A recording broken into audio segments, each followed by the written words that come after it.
Saya akan menjelaskan kenapa saya harus mendaftarkan gugatan ke Pengadilan Negeri Surakarta. Di dalam hukum itu kita bicara namanya locus delicti dan tempus delicti. Pertama-tama Pak Jokowi mendaftar sebagai wali kota itu dimulai dari kota Surakarta, otomatis saya mengajukan gugatannya di Pengadilan Negeri Surakarta. Lalu pertanyaan yang kedua, apa yang saya gugat? Rekan-rekan kan harus tahu. Yang saya gugat yang pertama adalah Pak Jokowi sendiri, karena dari tim kami menemukan satu fakta. Pak Jokowi itu ijazah SMA-nya ada yang mengatakan dari laman UGM itu SMA 6 UGM, itu pasti tidak.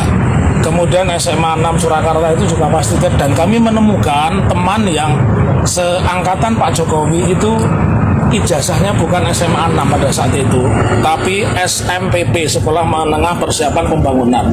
Nah, otomatis yang tergugat satu adalah Pak Jokowi, tergugat dua itu adalah SMA 6 Surakarta, KPU, Komisi Pemilihan Umum. Kenapa harus KPU?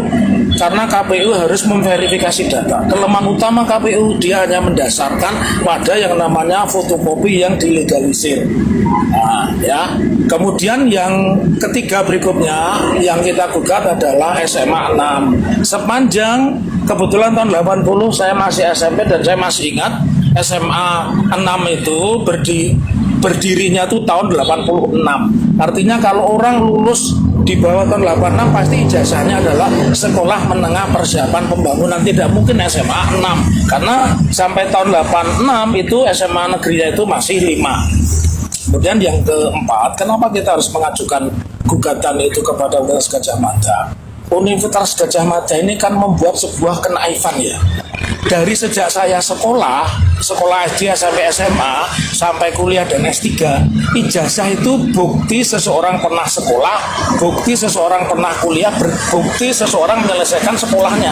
Jadi tidak mungkin ijazah itu ditahan atau diarsipkan di sekolah. Itu yang pertama. Yang kedua, ijazah itu hanya satu. Kalau kemudian ijazahnya hilang, diterbitkanlah namanya SKPI, Surat Keterangan Pengganti Ijazah. Jadi sampai kiamat subro atau kiamat kubro tidak pernah mungkin ada namanya ijazah itu dua. Ya. Lalu yang menjadi pertanyaan, kalau dari data yang kami punya bahwa SMA-nya saja tidak beres, mungkin tidak insinyurnya beres. Ya tentu tidak beres. Ada giumnya kan, yang namanya aturan itu mutatis mutandis. Kalau saya mendaftarkan sebagai alumni UGM, berarti saya itu harus memiliki jasa SMA lah. Kalau SMA saja tidak jelas, apa mungkin